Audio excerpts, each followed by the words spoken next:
A global city is a city not only large in terms of the diversity of its population, but large in terms of what it produces in economic capability, large in what it produces in culture and the arts, and large in what it produces in innovation and education for its people. They are in many ways the shapers of our world today and tomorrow. More than half of the people in the world today live in cities. That will increase to more than 2/3 by 2050. 65% of GDP growth will come from 600 cities over the next 13 years. So we are looking at the heart of the economic action. There are about 25 global cities that really drive not only what happens in the cities where they are located, but the regions and even the nations of which they are a part.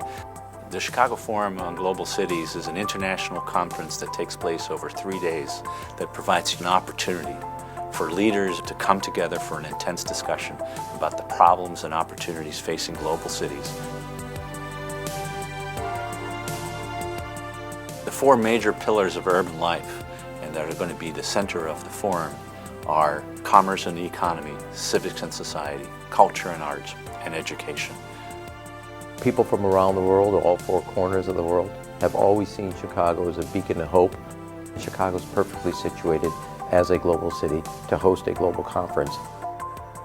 Global cities are microcosms of what happens in the world. It's where all the good things happen and much of the bad. We want our guests to look for practical solutions to real problems, whether it's pollution or law and order or lack of education or inequality or any other problem that confronts global cities. This Chicago Forum is the opportunity to have a concrete discussion, to look at concrete problems and find concrete solutions. I love dialogue and I love ideas, and I think that looking at the list of people who are due to come, it's going to be a fantastic discussion forum, and that way lies progress.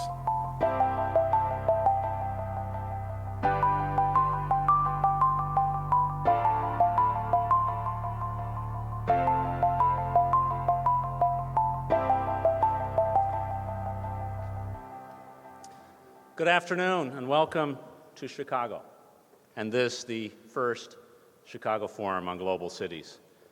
For more than 300 years, international politics and international economics have been driven by nation states, large and small states, states in Europe, the Americas, and Asia, democratic and authoritarian states, first just a handful of states like England and Russia, more recently nearly 200 states. But now, because of globalization, this world that we have lived in for so long is beginning to change. New actors are emerging on the global stage. And among the most important of these non-state actors are cities. For the first time in human history, more people today live in cities and in urban areas than on rural lands. And by 2050, 2/3 of the world population will live in cities.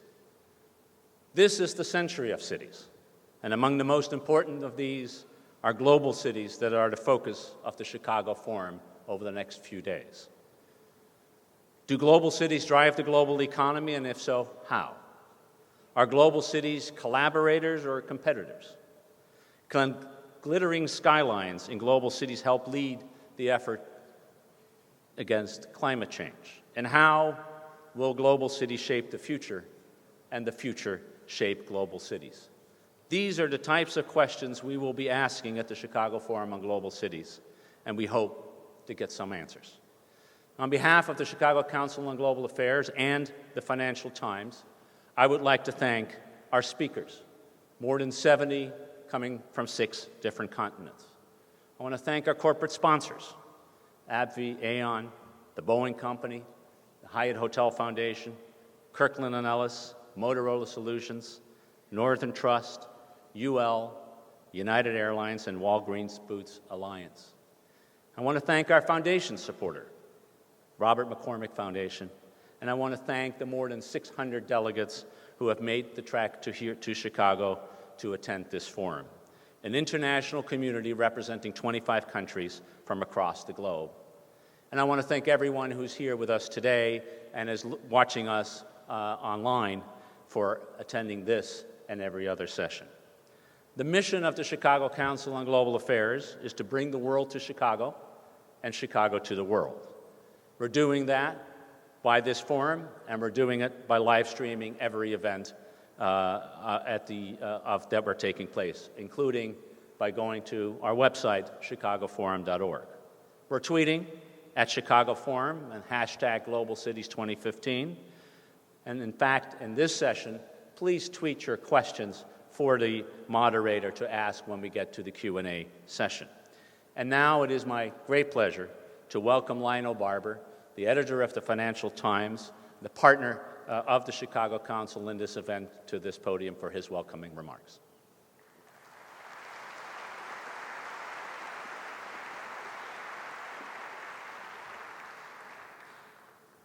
Thank you, Ambassador.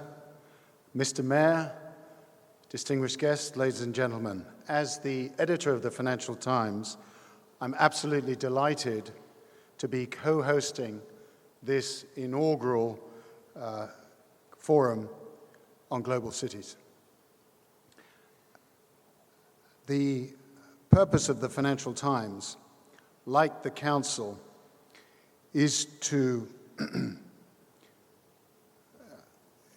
I'm sorry, I'm just catching the light here, is to convene leaders in business, finance, and public affairs to shape opinion and decisions around the world. And that's what the Council does too. And it is why, when my old friend Ivo, who I knew many years ago in Washington in the late 1980s, came to me and suggested that we join as partners in this conference and forum, I couldn't possibly say no. And I did remember, right from the first visit to Chicago in 1985, that in the Midwest, it's just not polite to say no. At any rate, we have some wonderful speakers today, tomorrow, and over the next 3 days, where we're going to look at the future of cities and many of the urban problems associated with that.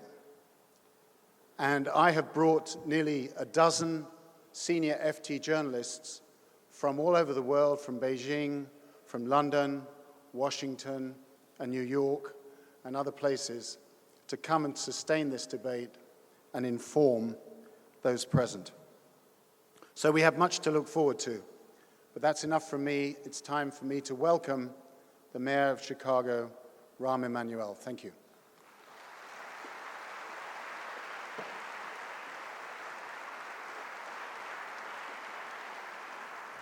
Nothing like being welcomed in your own city, so thank you, Lionel. I'm supposed to be doing the welcoming, but that's nice to have a change of pace. First of all, I want to thank you all, and those that are from out of town. Don't spend too much time here. Go out there and spend some money. That would be really appreciated. But on a serious note, let me say why I think this is a very, very important forum, and I'm glad that Chicago is hosting it. Across the globe, as you see, people are moving in a record pace into cities. A lot of cities across the globe are facing similar, what are said as challenges. I believe they're not just challenges, but they're also opportunities to make significant change. There's about 100 cities around the globe that drive the intellectual, economic, and cultural energy of the world economy.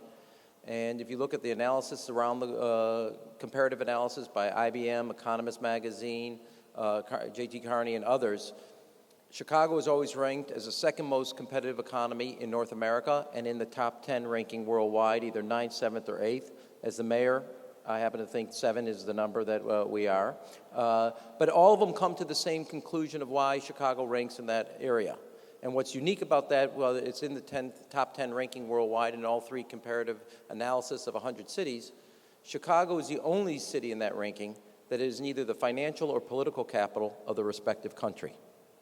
And so it gives it a unique distinction among that ranking. First and foremost, 36% of the people in the city of Chicago have a 4-year college degree. In the United States, it's 27%. So the educational advantage and attainment of the people gives Chicago a unique position around the globe economically. Second, we have 15 4-year institutions in the city. Third, there's nowhere in the world, nowhere in the United States you can't get to from both O'Hare and Midway, weather permitting, and we are working on that as a city.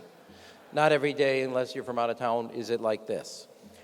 But that ability to both attract worldwide talent with worldwide universities of some of the highest caliber in their respective fields, plus a transportation system and a cultural experience here in the city of Chicago, makes Chicago a global city. And what's also unique, it's one of the only inland cities in the United States that has a global capacity and a global reach.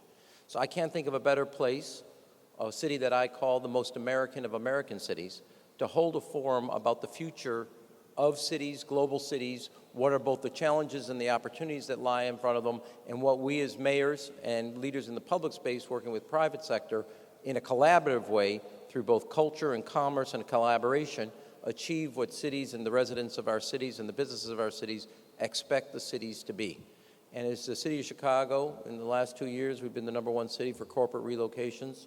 We're the fastest growing central business district in America, and we think the issues that will be discussed today will be part of the blueprint that we want to see and envision as a city as we start to lay out our own plan going forward. And I want to thank also the forum for one other thing. They have a number of students from the Chicago Public Schools that are here, and I think whatever you discuss, it's really about their future, and I can't think of a better way to do it than have them also participate in that discussion. Thank you very much, and enjoy your time here in the city.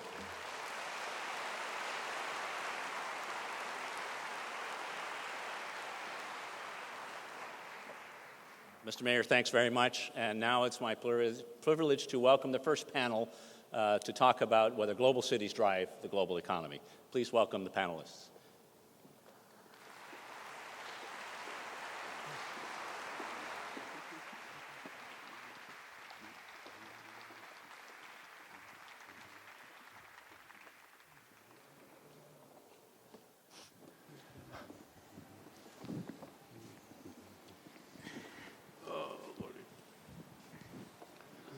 So it's my task to lead this discussion.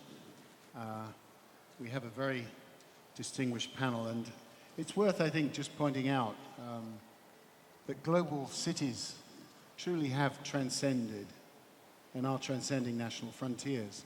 They are, as Eva was saying, magnets for money, people, ideas, and innovation. They also display many of the pathologies and the problems of the 21st century, as this excellent book on global cities describes. Today, more than half of all humanity lives in urban areas, and by 2050, 3/4 will. It's very simple statistics, but they're very telling. So the question this evening is to discuss how will global cities compete or cooperate, both with each other and with nation states? How will cities shape the future of the global economy? Now, we are very fortunate to have this distinguished group of experts with us this evening. Going to my far left, not in a political sense, is Hank Paulson, the former Secretary to the Treasury here in the United States and the founder and chairman of the Paulson Institute. Then Ajay Banga, the President and CEO of MasterCard. Helen Clark, the Administrator of the United Nations Development Programme and the former Prime Minister of New Zealand. And then to the near left, Robert Rubin, the Co-Chairman of the Council on Foreign Relations and also former US Secretary of the Treasury. So just to set up the discussion, I think we're going to talk a lot about global cities and what their potential is, their impact, but we do need to bear in mind that there is something too called the national government. Now, I'm not going to ask Bob to come in straight away because he has a certain view which, if he prevails, this conference is going to have a very short life. But let's turn first of all to Hank. Hank, tell us a little about, from your point of view, something about the conventional wisdom on cities in the global economy. What role do global cities play versus national governments and in international institutions in fostering economic growth? Okay, well, Lionel, thank you, and thank you all. And I'm going to start with a focus more on the developing world, okay? Because that's where I'm spending my time with the Paulson Institute on U.S.-China relations and a big emphasis on sustainable urbanization and the Latin American Conservation Council on environmental issues. And to put it in perspective very quickly, as you said, over half of humanity lives in cities today. And if you look out 40 years, as our population grows globally from 7 billion to 10 billion, you basically have a 3 billion people increase in the developing world, and they're going to be, for all practical purposes, living in the cities. So the future for humanity is really urbanization. The urban future is humanity's future.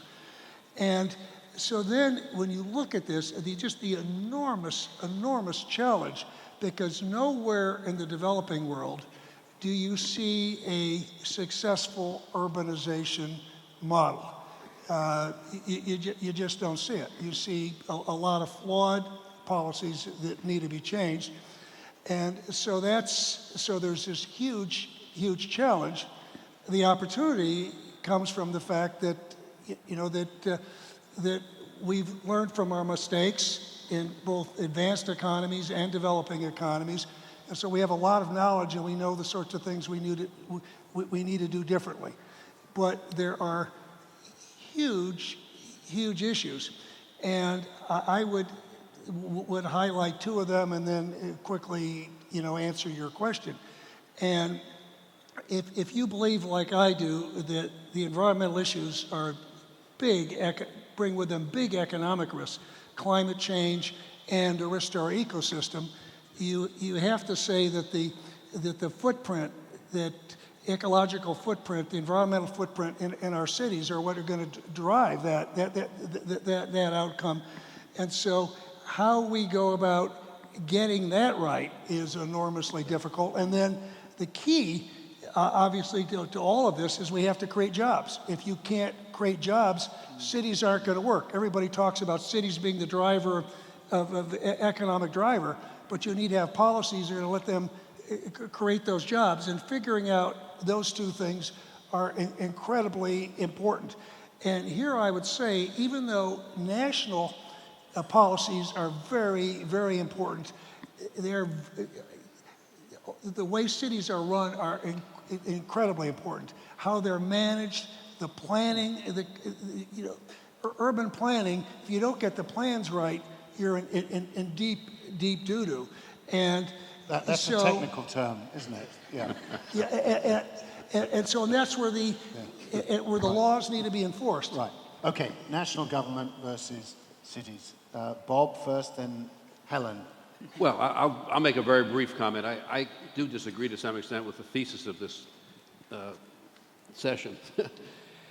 Look, I think cities are very important. I think they'll be increasingly important. I think you have critical masses that will attract knowledge workers and high-skilled workers in all kinds of ways, and I think clusters and building on comparative advantages in cities is one way to try to promote growth. But I do think that the primary force with respect to growth in our country and around the world are national policies.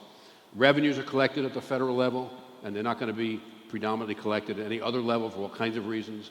I think most policies that will have, most of the policies that have a major impact on growth are going to be decided at the fiscal policies, public investment, trade, immigration reform, and so forth. They're going to be decided at the federal level. So I think there's a lot cities can do, and I think performing their functions effectively is an important contribution to growth. I think cities should have growth strategies that are based on their comparative advantages. But predominantly, I think national governments are where policy issues lie. I don't agree with you about that climate change thing, Hank.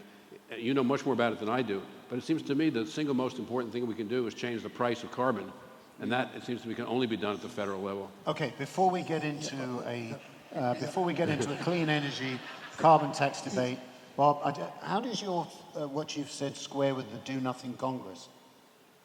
Well, I think we have a terrible problem in our country because the place where policy needs to be made is dysfunctional. The cities and states can function in some fair measure, and that's good, but I think there's a significant limit on what they can do, and I think the primary issue would have to be dealt with at the federal level, and the future of our country depends on getting a functional Congress again. I don't think the cities and the states can replace the federal government in the kinds of functions that we need if we're going to drive growth in America, Lionel. Okay, let's have a perspective from Helen Clark.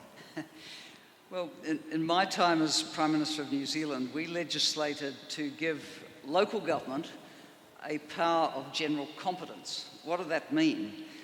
In essence, we said if you can persuade your citizens to back you, you can really take on any function you like, except raise a defence force or start trying to enter treaties with other countries. And what that meant was that cities and smaller scale local authorities could then respond to what their citizens actually wanted them to do. Now, in some rural areas, the citizens didn't expect a lot from their local authorities. But in the big cities, they had a lot of ideas about what they wanted with services, transport, the kind of livable environment, healthy cities. So it led to quite a lot of diversity, and I personally think that national governments have to let go a bit on cities and let them find their own personality and their way in the world. What we often see is that national governments will hand down functions but not the funding to go with it, so that's a very, very important issue. How are the incredibly important things that decentralised levels of governments have to do going to fund it? And if you're dependent on federal government grants, that's not so reliable a source of funding. So to what extent can you let go with the local income tax, the sales tax? Property taxes are often the fail-safe, but it needs to be more than that, really, with the modern city. So overall, I think, just let go. Let the cities find their way, and they will be engines then of growth and opportunity for your country. Ajay, a voice from the private sector. How do you see this respective balance between the cities and the national government? So I was wondering what I'm doing on this panel because I'm surrounded by Treasury secretaries and prime ministers or talking about big issues on cities. But I actually am a little bit where Helen is. I believe that you create a box around which you can play inside that box using the city. And I'll give you an example. If you take carbon emissions, that Bob was referring to them, the mayor of Bogota said the other day that the ideal city would not be one where even a poor person could use a car, but one where even the rich would prefer to use public transport. Yeah. That's an interesting twist to how you think about carbon emissions and the role of public transit in a city. And that, I believe, belongs with the city as much as some of the policy around public transit belongs at the federal level. A lot of the implementation can be at the city level. So think intelligent, personalized routing.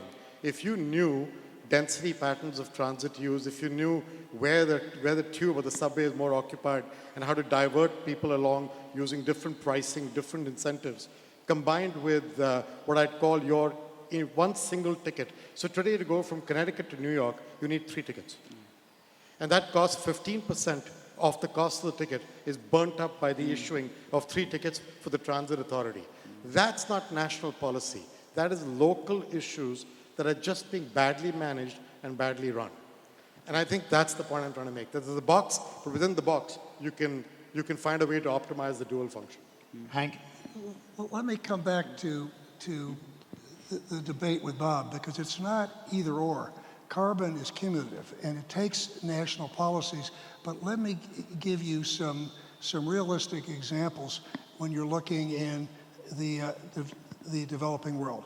We have 650 million people in the cities in China. The next 15 years, we're going to have 300 million more going to the cities. In Latin America, there's maybe 75% of the population is already in cities, but the 10 big ones, which we all know, Rio, Sao Paulo, Mexico City, and Buenos Aires, are disasters in terms of the pollution, the congestion, the crime, the blighted areas. And so now picture having another 3 billion people, doubling going to the cities. Now I'm going to talk about the difference that planning makes, okay? realistically, when you're talking about carbon, I'm all for putting prices, national policies. But in the developing world, I'll tell you, enforcement is incredibly important. Or to take an issue like planning. You can, with the right urban planning, you can reduce the energy usage of automobiles by 50%. And with really good mass transit like you have in London and Paris, and getting cars off the streets and pedestrians on it. Looking at buildings, 40% of carbon emissions come from buildings. 50% of all buildings are going up in China, and a huge part of the rest are going up in the developing world. You get the building codes right, and those are municipal areas. You get that right, it's a 75% savings. And then, so unless you have the right financing vehicles, we could talk about, urban finance is really, municipal finance is really, really important. You have a broken system in China. Many cities around the world don't even have access to those markets. And so when you, or training and management training for mayors. So again, you need enlightened national policies. I don't even want to debate that because those are essential. Right. But we are going to have a heck of a mess on our hands if we don't get the urbanization models right. And you can see in the US the huge difference it makes when you go from city to city or when there's changes in the mayor's office. Imagine what it's like in a city in China or Latin America and Africa if you don't have the right training and the right policies and the right regulation and the right enforcement. And with a city, if you get the planning right, everything else falls into place. If you get it wrong, you've got a heck of a mess. And right now, there are cities, there are in Latin America, there are 150 cities right now that are relatively small and that over the next 15 to 40 years are going to be 2 million. So I just want to go on record and say that I really welcome that compliment to London's mass transit. I'm not sure I agree with it. But anyway, let's go to round two. It may be a low bar to get over, but it's better. Right. But it's an example. Right. I think it's time for round two between the Treasury secretaries. Yeah. Please, Bob. Hank, I don't disagree with you. I think that what you said is right.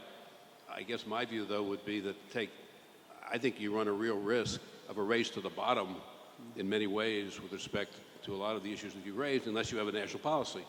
So I think what we should have in the United States, and I'm less conversant with the developing countries, but I suspect the answer isn't too different, that in China, if you let every city do its own thing, you'll have some do it very well, you have some do it badly.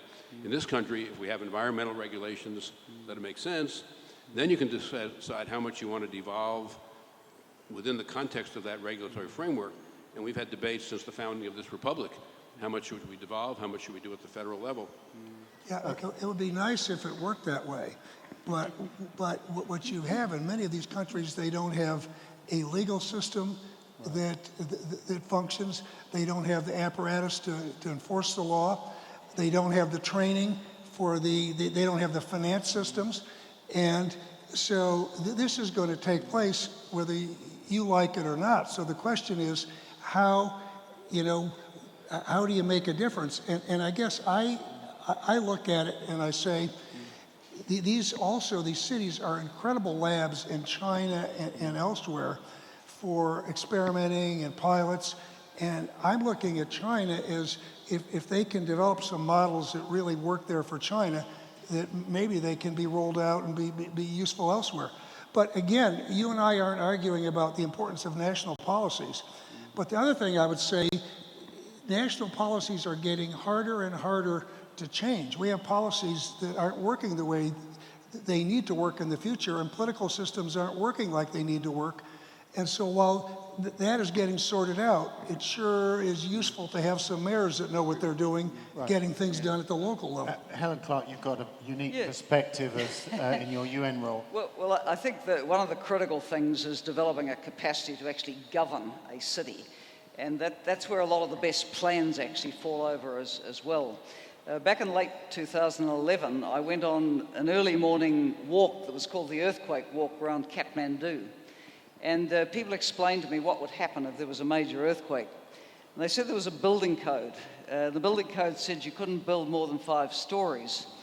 So I'm listening to this and I'm looking at buildings that are literally going up before my eyes, already reaching 9 stories. So I said, what gives?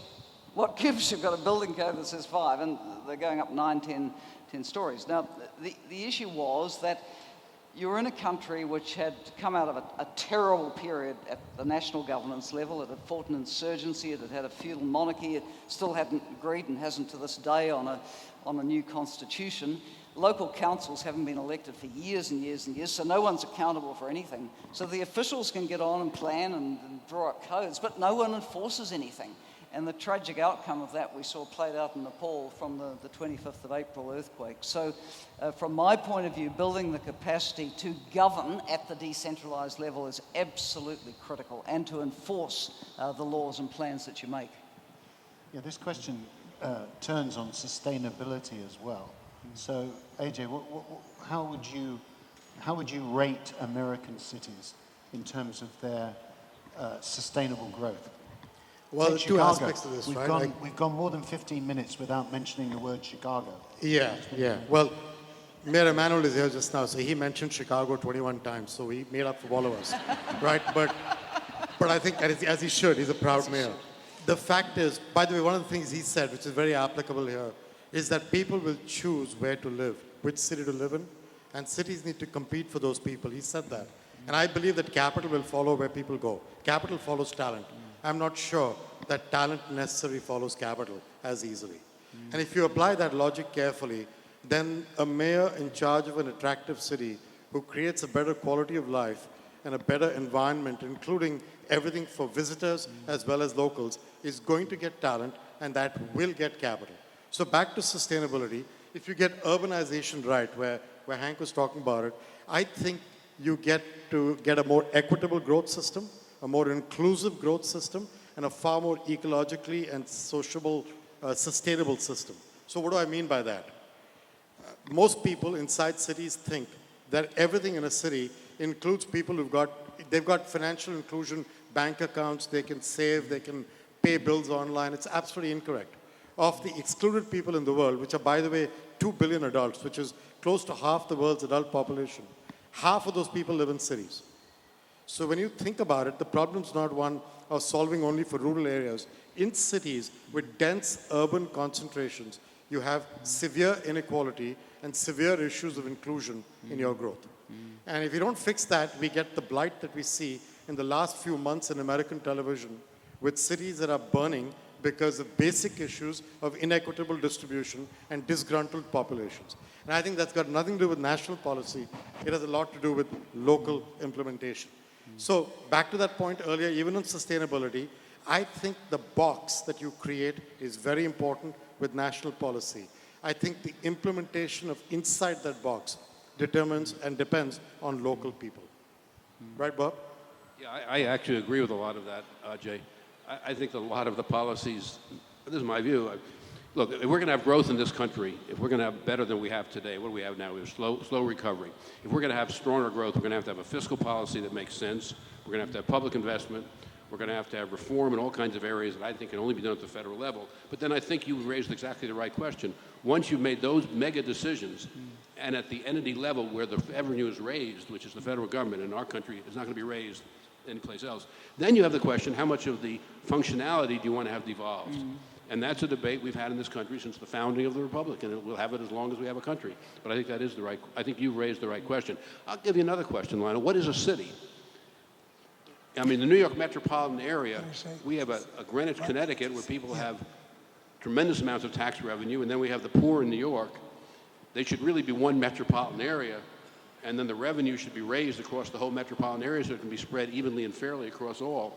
But we don't, that's certainly not the way the United States is structured. I'll give you another comment, if I may. A lot of cities in the United States... You may. Well, even if I can't, I've got the microphone. You pay for that microphone. I pay for it, and the problem is you can write an article in your bloody newspaper and then you attack me, so I got to be careful. But a lot of cities in the United States and a lot of states are facing very serious financial duress with underfunded pension funds and healthcare systems they can't pay for. So they're going to be resource short themselves. And in fact, You take the state of Illinois, which you all happen to live in, it has horrendous problems in terms of underfunded pension funds, and sooner or later, these states may have to turn to the federal government to see if they can make some kind of arrangements to sustain them. Hank, are you Yeah, thinking I of would redrawing say- the map? A matter of fact, Bob, if you really look at it, municipal finance is a key, all around the world. Because in the U.S. we've got this, this well-developed system that has let, something that is, it's almost close to fraud, financial fraud, when you look at how little realistic disclosure there's been in public service pension funds. So we've built up these huge liabilities because we've had such great access to the financial markets. Now, if you look at China, which is an extreme, the other way, they have to reinvent and reboot their economy, and because they need to fix a municipal finance system. Because in China, mayors don't have budget responsibility. If you want to fund growth, you take someone's land, you sell it to developers, you get urban sprawl, and you've had this big buildup in municipal debt, which is off the balance sheet, and that's not sustainable. So they can't fix their system and develop a model until they have municipal finance. And then there's cities all around the world that don't even have municipal finance and don't have access to that. And so, to me, the three things that are just essential at the city level are coming up with some mechanism that works for municipal finance, a planning, and management and enforcement. And then in terms of the jobs and creating jobs, I do agree with you that it's going to take national policies to really solve a problem. But even at the municipal level, as mayors compete for talent and for livable cities, it can make a big difference. Hank, you obviously know China very, very well. You've visited China dozens of times.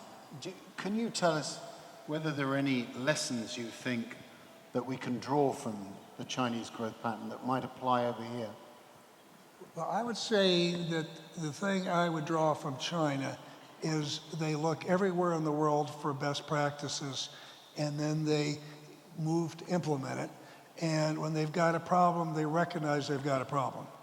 Okay, now in terms of their urbanization model, this is, despite the fact that it's taken hundreds of millions of people out of poverty, the model doesn't work anymore, and they know it, because you've got this huge buildup of debt that's not sustainable. You've got cities that are really not very livable. The pollution problem is extreme. Congestion, if you look at congestion, the traffic congestion, 10% of the public has cars, but they've got the biggest, longest traffic jams anywhere in the world.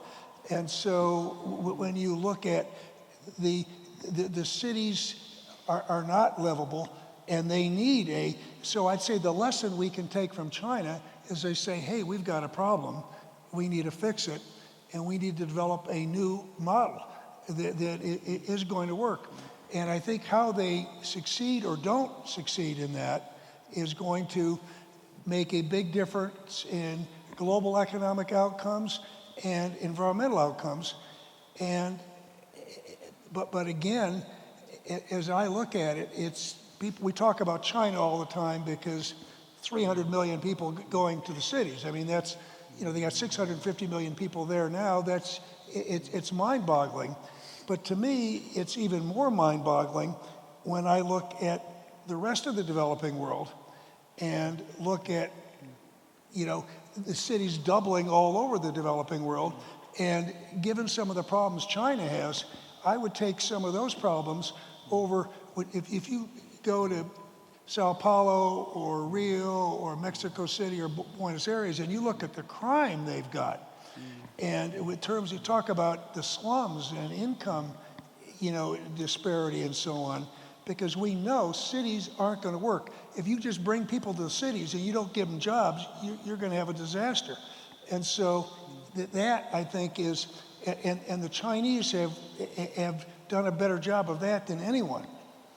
Ajay, you also, all of you travel the worldwide. Can you perhaps cite a couple of cities that you would say you admire and that you think we could also draw lessons from in terms of their growth? Well, I mentioned the mayor of Bogota for a reason.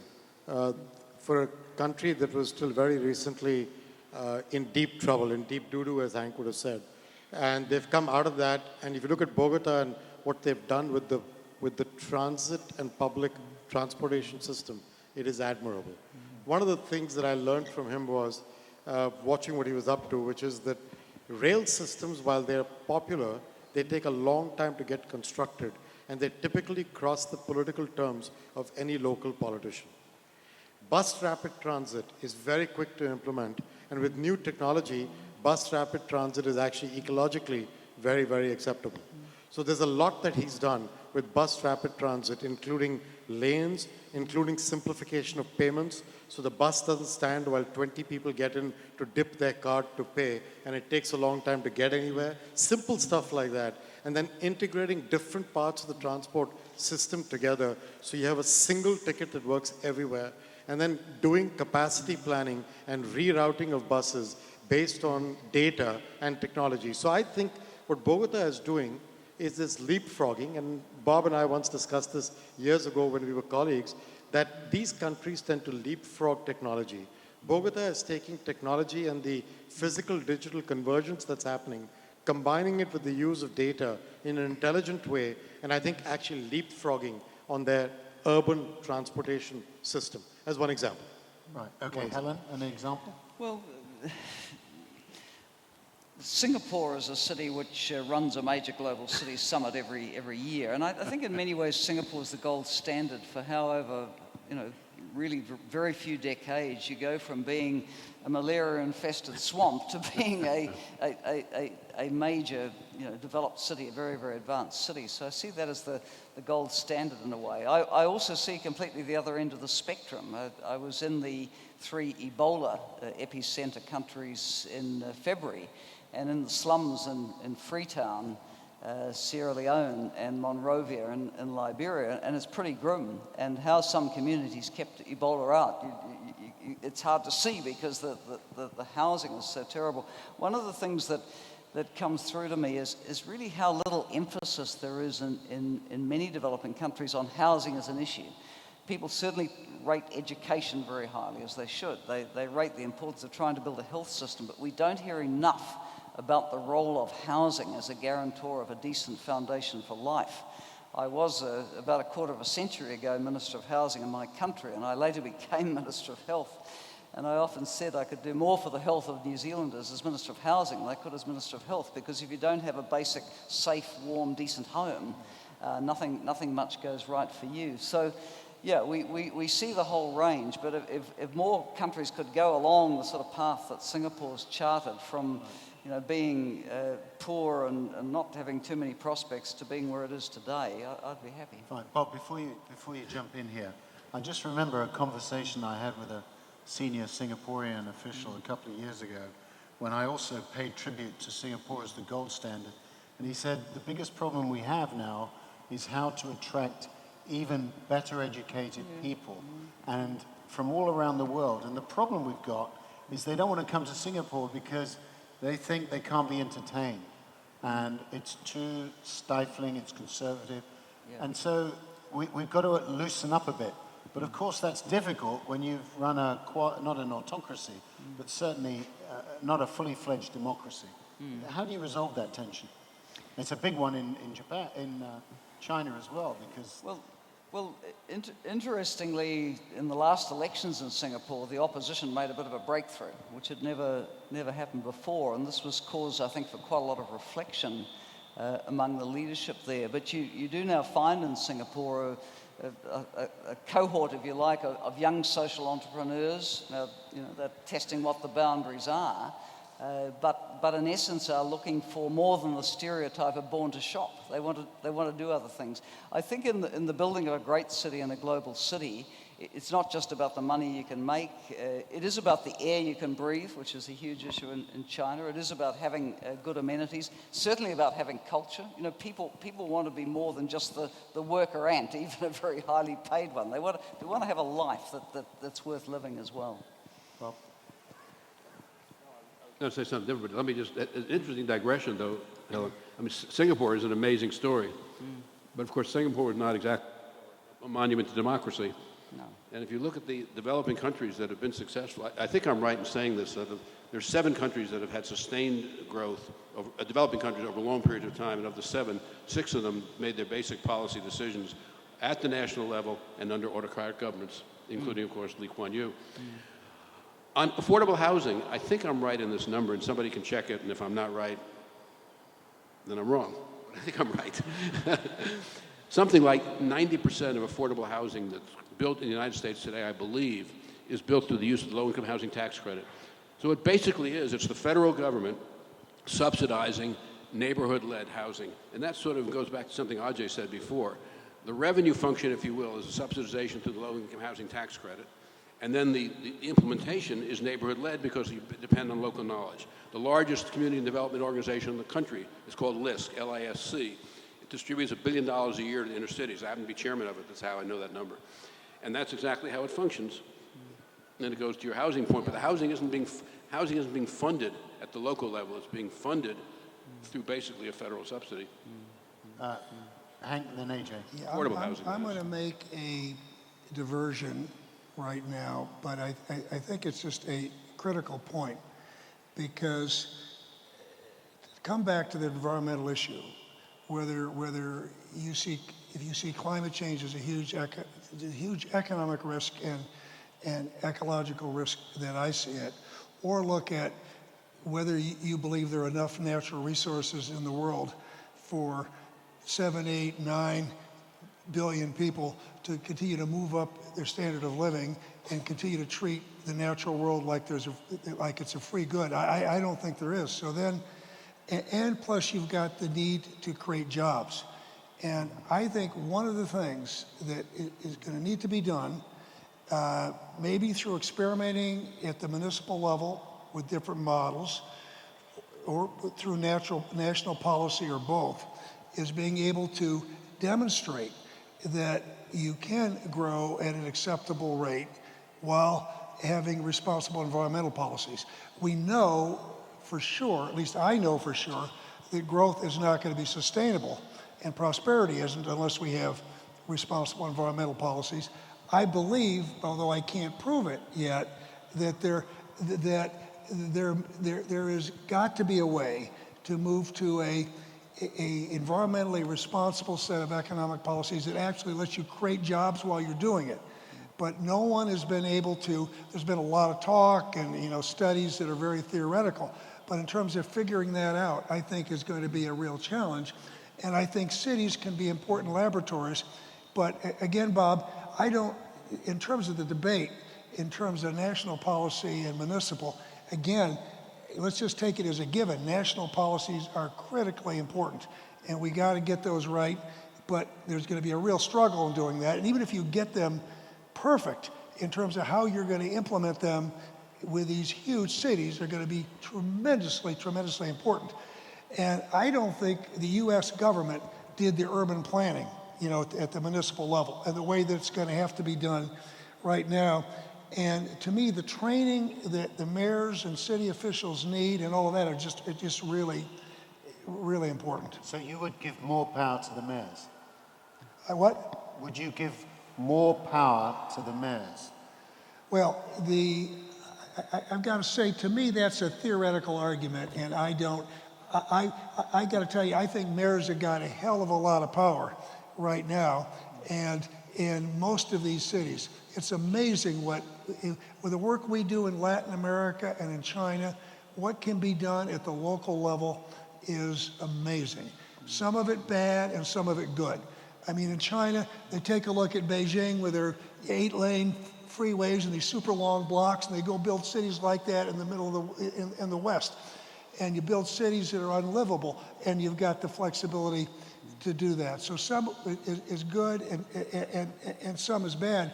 So I just think I don't want to have that debate. I want to have strong national policies, but the enforcement is always going to be a good part of the way that they're implemented is going to be at the municipal level. And running these cities makes a huge, huge difference as to how they're run. And we're not going to change our system. It's hard for a lot of other countries to change their system. China is trying to rebalance, and they're trying to move some of the powers that have been at the regional level, the provincial, the municipal level, to the central level, and then devolve more power to the local level when it comes to finance. And that is very, very difficult to do within China. We're going to open it up to questions very shortly, but in the brief time beforehand, can we just talk a little bit more about inclusive growth? And Helen, you again, drawing on your own experience, how do you, where have you seen examples of cities making some progress on this deeply difficult question? Well, often when we think of cities, we think of people with the push factor out of poor rural areas and seeing the pot of gold at the end of the rainbow, which drives the migration to the city or across the Mediterranean to Europe or whatever. But the reality is it can be very different. And the inequalities in cities can be very, very stark. And if that's not tackled, it becomes a further source of marginalization and grievance, which feeds the crime and despair which we see characterizing a lot of major cities. North America, close to Latin America and the Caribbean, the most insecure places on Earth. So what we emphasize is really important is creation of jobs, livelihoods, particularly focusing on youth, because youth without hope and prospects and something constructive to do are easily gobbled up by the crime syndicates and so on. So really focusing on working on the youth strategies at the national level and the local level and the opportunities to be part of the economy. So Bob, do you think that the events in Ferguson last year and the violence in Baltimore is a harbinger of worse to come in America? I don't know the answer to that, Lionel, but I've thought for a long, long time that combating poverty is not just a moral issue and a social issue, but it's an immensely important economic issue. Yeah. And if you look at the United States today, what are the most effective anti-poverty programs? Social Security is the single most effective. It basically has resulted in it used to be most of the elderly were poor. Now I think it's about 15% or something of the elderly are poor. My number's not off by much. The Earned Income Tax Credit, the Low Income Housing Tax Credit, CRA, Head Start, all of these are federal programs that then, in varying degrees, are, as to use your phrase, implemented and applied at the Medicaid. Medicaid's a federal program. The basic Medicaid, there are obviously some complexities there. And I think the problem, if you rely, at least in the United States, on the cities and the states, you run a real problem, a real risk of a race to the bottom, so that there'll be states that'll say, to hell with the poor, and we're not going to raise taxes to pay for that, and that way we'll have lower taxes and we'll attract more jobs. Do you have any states in mind? I could name a few, but I travel a lot, and I don't want to be unpopular in states in states where they don't have gun control laws. There's a lot, rather... No, some of the states I'm thinking of have very weak gun control laws, so I'm not going to name any states. I think there's a rather large one in the Southwest. Yeah, and they don't have gun control laws. That's my point. But I think, look, I think there's a tremendous amount cities can do. I just think the way you framed this conference is rather curious. Why are you looking at me? Well, I don't know, somebody framed it. I think the national governments have the role I said before. I think cities can play an immensely important role in performing their functions effectively and in building on the comparative advantages that they have. Yeah. Ajay, inclusive growth. I think the only thing I'd add to this is that the only place in the world statistically where inclusive growth has happened is the Nordics. That's just factually correct information. If you go back to the Industrial Revolution, the gap between the rich and the poor in terms of income was 4-fold. It's now 100-fold. So clearly none of us have done a great job on inclusive growth. We've done a job on economic growth and catered for 7 billion people compared to 2.5 or 3 at that time, but we haven't done a great job on inclusive growth. I do think, if I could just change on that for a minute, I do think that it's not only about constructing the hardware of infrastructure, as in healthcare, transportation, and the like, I think it's in how the citizenry accesses that infrastructure that inclusive growth gets established. And to do that well, you need to think about networks, because life now is all about networks.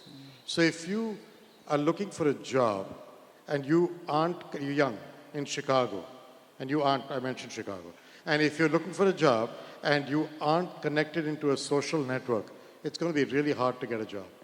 If you're opening a small business and you aren't connected into a network that helps you get financing for small businesses, you're going to have a rough time.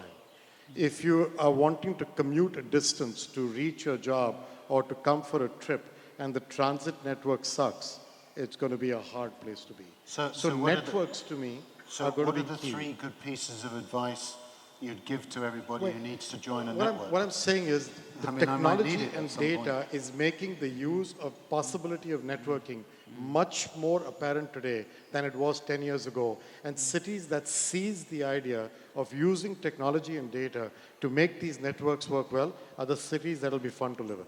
That's what will happen. And that's where the capital will come, because that's where good people will want to live. Hank. Well, it's an interesting thing, because I think technology is the biggest topic that we have not discussed in detail. Because on the one hand, as I spend time with, and I'm not an urban planner or an expert, and you look at so much of the technology can play a hugely positive role in all of these cities. When you look at the management and energy efficiency, and it's just hugely important on the one hand, and then the other hand, I think the huge structural issue, the biggest one we face in this country, it's not just advanced economies, but in China, is the digital revolution and hollowing out industry after industry, winner take all at the top, and what happens to the jobs. You go through a manufacturing plant in the coast in China, you'd see robotics too, and you don't see workers. And so solving that is huge, and I think there you can't just say there's one set of national policies. National policies are going to be critically important in solving that, and it's going to need to be done on a country by country basis, and it's a really big issue that isn't going to go away. But technology is obviously a hugely liberating force, but it's also a job killer. Yeah. So how do you balance these two? But isn't that old thinking? I mean, I remember back in the 70s, the computer was coming and people were going to lose their jobs. Actually, it created a whole lot of more possibilities. And I think sometimes it's so easy to see the cost of everything and not the opportunity. It's a bit like dealing with the transition to the green economy. Everyone says, oh, the cost of it. But actually the innovation it will unleash, the sources of new growth, exports, services, jobs, whatever. We should seize these things as opportunities and run with them. You can't fight technology. It's there. You've got to run with it and see the new opportunities. Yeah. Helen, I totally agree with that, but I do think Michael Spence, who won a Nobel Prize, I don't know, about 15 years ago, so wrote a very good piece in Foreign Affairs. And the distinction he made was between the computer and technology like that, which enhanced productivity of labor, and labor displacing technology, which is the digital revolution. And he expresses great concern along the lines that Hank did about where will the jobs come from, and look at the pressures it's creating on jobs and wages. I'm not saying it's a complicated question. It's complicated, but it also creates new opportunities. I mean, if we went, back 10, 15 years, would there be an industry making digital games, short movies for the cell phone? No, but there'd be a heck of a lot more people working in clerical jobs in banks and financial institutions. That's right, but could we perhaps give some examples of where technology has really influenced, in a very positive way, growth in cities and created jobs? Well, I thought it was reasonably well established that one of the things that drove the big productivity increases and growth in the States vis-a-vis Europe was that the States was a much quicker adopter of new technologies to drive its economy and growth. So, but there's another point I think is very interesting about technology. We can all see the role of ICTs in education, remote curriculum delivery, health service diagnosis, etc. But one of the fascinating roles it plays is in democratization. You know, how the networks, to use your term again, people being able to talk, exchange, organize through these technologies. I recall with the big demonstrations in Cairo that led to the fall of the then regime in early 2011, one of the young activists saying, we get people to the demos in the big square on Facebook. We tweet from the site. We post the videos on YouTube. I mean, this was really driving social change. And I think, you know, for cities to try and ride that wave and empower the youth through technology is very important. Well, actually, in the Middle East, it didn't drive a lot of social change. You have a dictatorship in Egypt, and the rest of the Middle East is falling apart. Backwards and forwards. Well, backwards and forwards, going backwards at the moment. Okay. Lionel, also think we'll it's go not to the just... Middle East after dinner. But it's not Ajay. just it's technology and data. I think you need to think about those two side by side. Because if you use only technology, you're not using the intellectual capacity the data creates to use that technology for the right reasons. And by the way, I'm not arguing with what Hank and Bob are saying about jobs and technology. That's actually a serious topic of debate which we can have. It'll take another 45 minutes to get to any point there. But the issue of technology and data. So right now, I'm back on transit. I'm very focused on transit because I think transport and transit systems change the quality of life of a city completely. Right now, New York's quality of life suffers from a very poor circumstance around its transport and transit systems. It needs fixing. As Bob used to joke with me, it's a thing you go underground to go to. Yeah, that stuff sucks right now. It's not in good shape. And so if you think about transport and transit, there are cities around the world whom we are working with, partners of ours, where all transit systems are planned for the peak of peaks. The peak of peaks is what you use very little point of time in the day for, but you plan capacity for that. If you were able to move using technology and data, 5 to 7% of the people who commuted at the peak of peaks to move to either a different train line or a different bus line or a different time of travel, you could save hundreds of millions of dollars per city on financing costs alone for those transit systems. I think we need to pay attention locally to these topics. This is a mayor's issue and a transit systems issue. Yeah. First of all, I agree with what Ajay just said. I think there's huge benefits, but the one point I would make is we could all sit around and suggest each one of us may have our ideas of the policy changes we need to have inclusive growth. But I do think the thing that where our politicians aren't serving us well is I do think this is an issue that needs to be better understood and debated, because part of it has to do with expectations. And I think we have an education system that suited us well in the past, doesn't suit us well in the future. And I think to give people the kind of training they're going to need for the kinds of jobs that are apt to be here, and again, also have the right set of expectations. Because I know parents that have kids living at home that are disillusioned because the jobs that they want aren't there, and the jobs that their parents want them to take aren't there. And so again, this idea that either some sort of populism and blaming others for the opportunities that aren't there is not going to serve us well.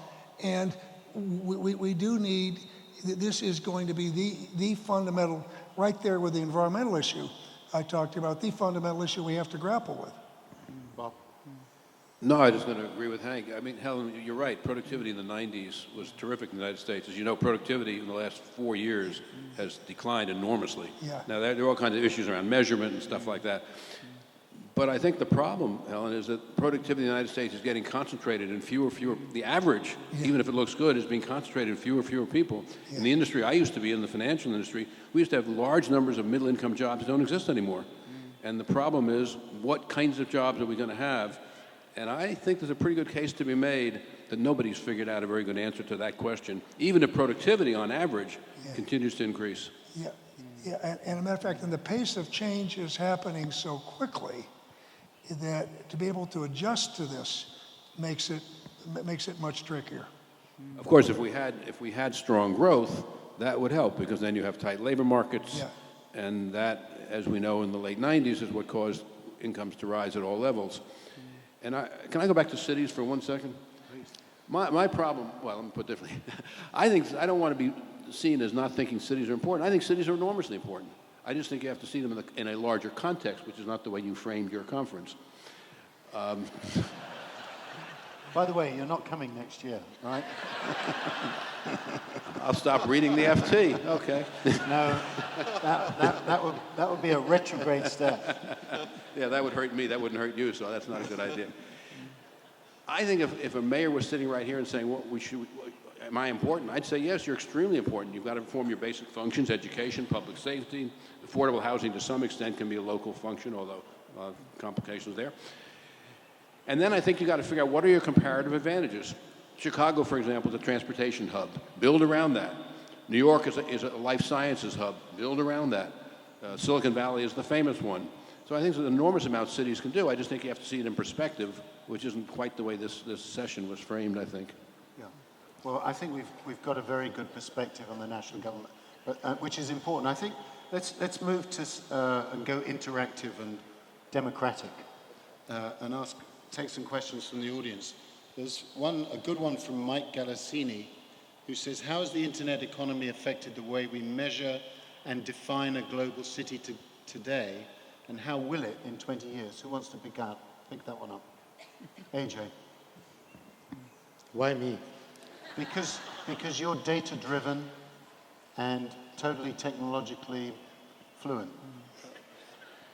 Okay, I'll repeat that to my wife when I go back tonight. So, I actually think it goes back to Bob's question when Bob said, how do you define a city? I thought that's where he was going as well, because I think technology is changing the boundaries of how you interact in spaces between people. I think one of the biggest roles of a city is to drive innovation through the existence of diversity inside the city, because it's an urban agglomeration. People come here from a lot of different backgrounds and ways of thinking and ways of growing up, and that drives innovation, because if you surround yourself with people who don't think like you and don't walk like you, you will get creativity and you will get innovation by nature of that combination. I think the internet actually enables that to happen in a way that goes way beyond the confines of an urban agglomeration. So I think that's actually a very deep question, and I believe that what you're creating in the network system is networks of global cities in some ways that aren't bound by just the place you live in. Okay. Just to clarify, Bob, you still describe yourself as a New Yorker, right? Very proudly a New Yorker. The largest and most important city in the United States. Thank you. And the world. Despite and the the role of world, the national government. Good. We have a question from Will Hoop, who says, do global cities from the same country generally collaborate better, or is there more competition between the two? What do you think, Hank? Well, I think that there is a fair amount of collaboration within the U.S. And so take New York. Okay, so I happen to think Chicago is a terrific city. It's the most livable city. The way we integrate parks, et cetera. The roof gardens, the lakefront. So. And we collaborate. But I want to say I've watched collaboration. I've watched Mike Bloomberg, in New York, and I've watched all kinds of cities come to New York and ask for technical help, technical assistance, training. I think there's incredible interaction among cities. I've watched Chicago with other cities' mayors. What are best practices? What works here? What works there? Mayors aren't partisan. They really aren't. It's not like Washington. They're mayors. They're not Democrats or Republicans. They're dealing with problems on the ground, and I think the collaboration is great. And I've also watched U.S. cities collaborate with cities overseas. The Paulson Institute runs a mayor's training program with the University of Chicago and Tsinghua with Chinese mayors. And the ability to come here and visit this beautiful city and look at the parks and nature and the bike paths and the way it's laid out, and then they will last year they went to Miami, as part of this. This year they'll also go to Portland. So I think collaboration, and as a matter of fact, I'm glad that question was asked. I think that there's so much more collaboration, city to city, domestically and internationally than any place else. And mayors are pragmatists. They're problem solvers, and they're saying, how do you deal with this traffic problem, or how do you deal with this sewage problem, or how do you get the infrastructure built, or whatever. So you don't see them competing in terms of tax breaks? Well, they also, in tax I've got and to foreign tell you, investment? there's also hot, and I think maybe even more at the state level, but huge competition for talent, okay, and for investment. When you look at foreign investment, U.S. investment, and that's where you really get to Bob's point, which is you have to know Chicago, my gosh, if someone says we have 400,000 unemployed people here in manufacturing, people have lost their jobs in manufacturing, well, no one is going to come and invest in manufacturing. I shouldn't say no one, but very few in Chicago, because the reason why they've lost their jobs is we're not as competitive there. We're competitive at other things in this city. Right. Great in terms of U.S. headquarters, transportation hub, legal services, advertising services, architecture, all sorts of things. So there's real competition for talent that goes on. But despite that, I look at all kinds of collaboration. They don't collaborate when it comes to, how do we get, the XYZ company to come in here and build a plant. Right. And okay. There it's very, very competitive. Yeah, okay, so here's a tricky question from Phil Levy, who is a senior fellow at the Chicago Council on Global Affairs. Did you see yourselves as representing cities, brackets, Auckland, New York, when in office? Have you rethought this since? Helen? No, I didn't see myself as representing Auckland. I did represent a very specific constituency within Auckland, and it was a tremendous asset to be an Auckland politician, because that was a quarter of the population. So if you were well known there, you carried a lot of people with you. But of course, it was a quarter. There was the other 3 quarters, which didn't want to see Auckland getting too much attention either. So there was always that tension between needing to pump Auckland up as the only city of global scale in New Zealand, but still be fair to all the regions and provincial cities which had a lot to offer. Right. Bob, did you see yourself as representing New York when you were Treasury Secretary, or was your heart actually in Texas? Having already commented on their gun control laws, I'm not going to go there. No, look, I know exactly what I thought when I was a Treasurer. I thought we needed to do everything we could to promote national growth, and I thought within that context that we should really, and I think we did do some of this, by the way. I thought we should support cities in developing around their local advantages.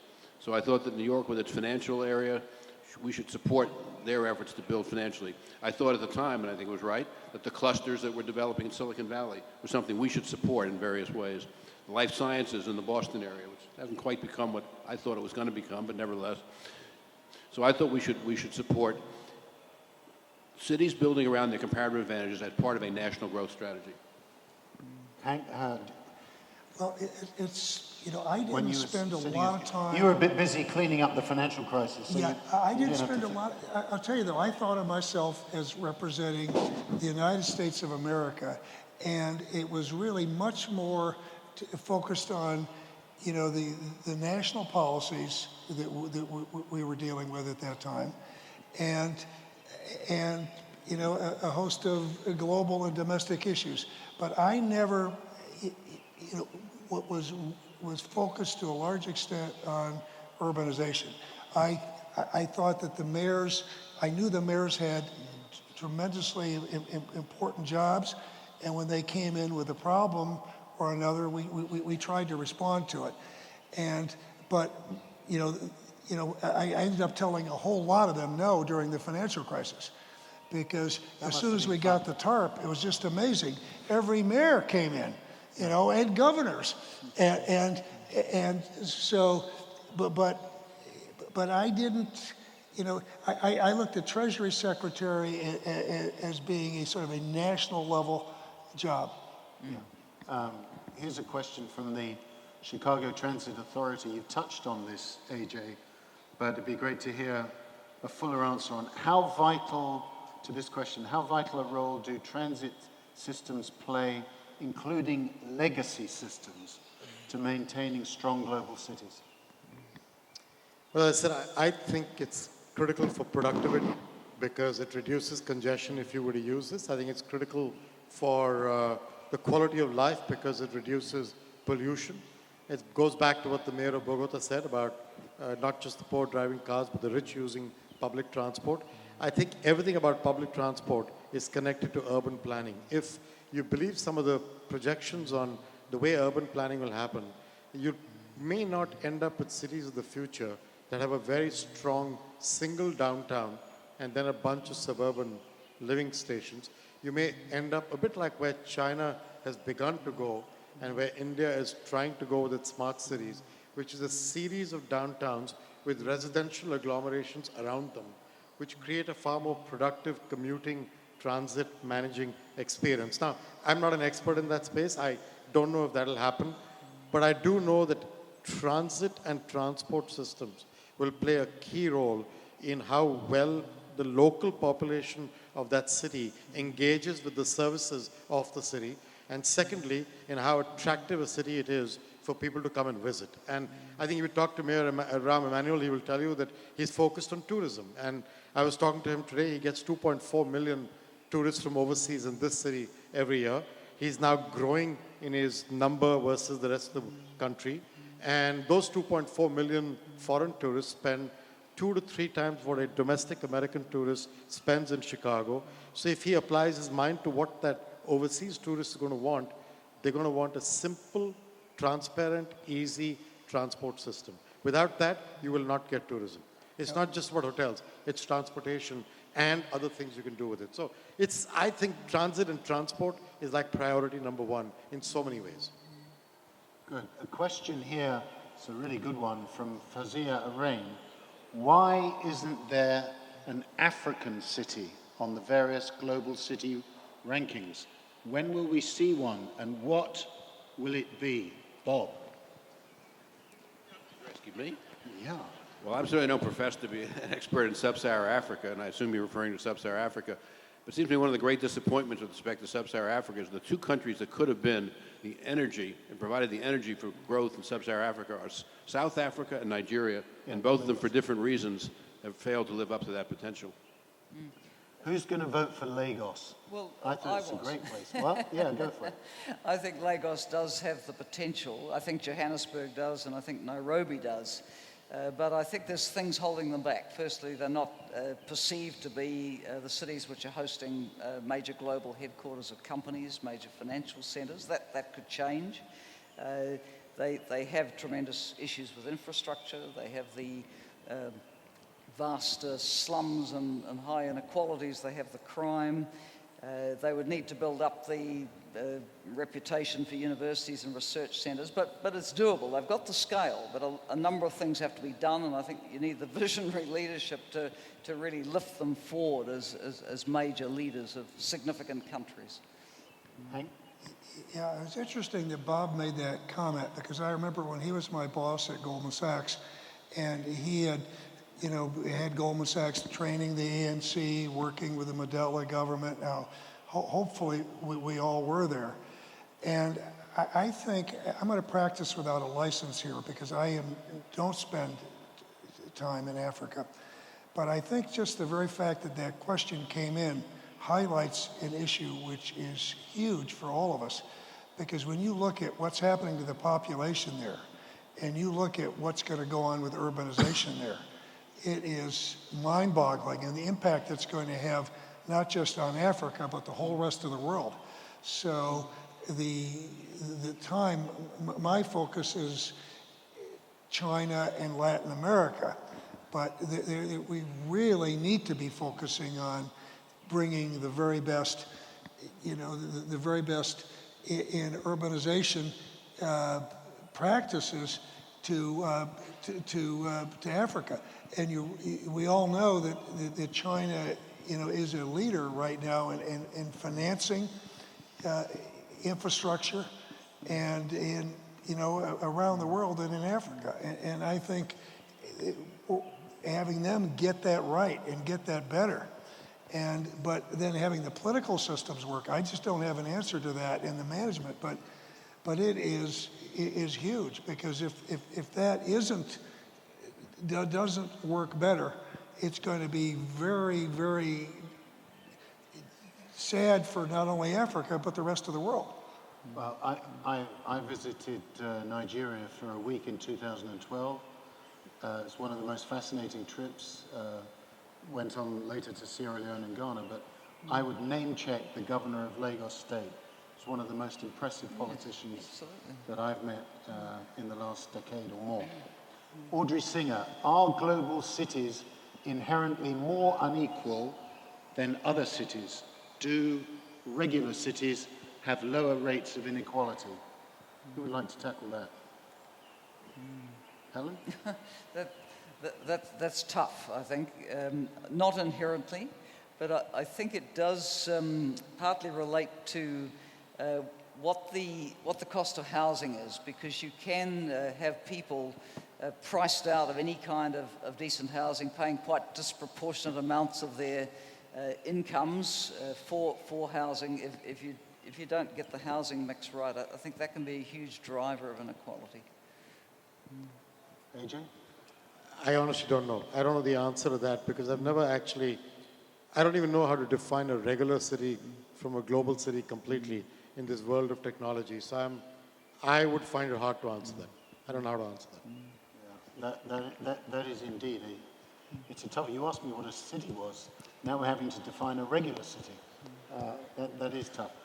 Seth Limmer, here's the question. What is the proper role for faith institutions to play in helping their cities excel? Well, Bob? Yeah, let me try it. I'll take a first shot at that. The others will probably have And then Hank, maybe. Yeah, you may have. Well, let's start with Hank. Well, I would say that we need, so I start off with, we need not just government institutions, we need civil society.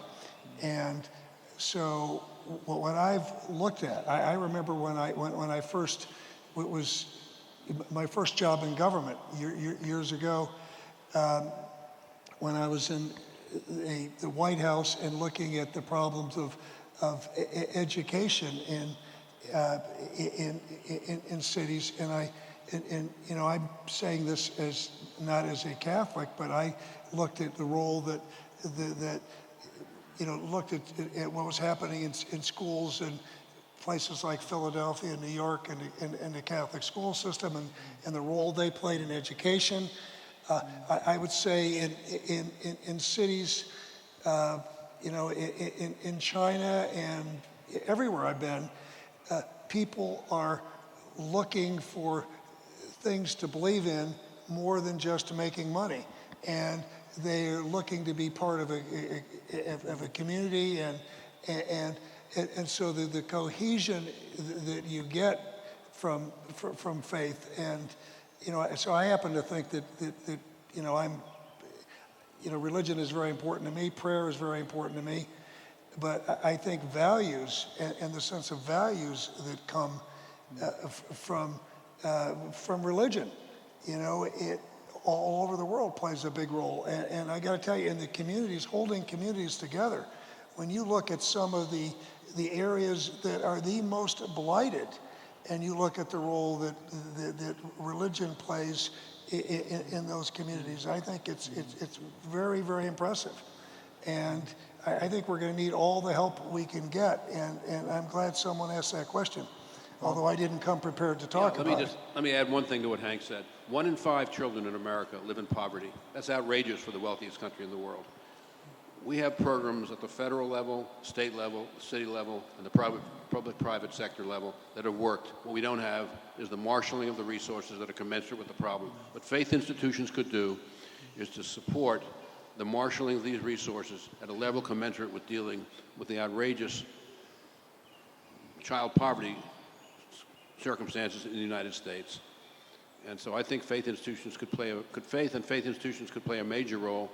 And similarly, Helen, I think the problems of Nigeria with corruption and crime and all the other things are just horrendous. But there's a lot that could be done from the developed world.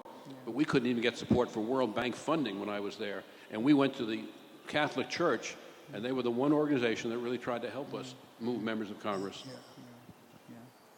Ladies and gentlemen, we've come to the end of a fascinating discussion. I'd like you to join me in thanking the 4 distinguished members of the panel for contributing.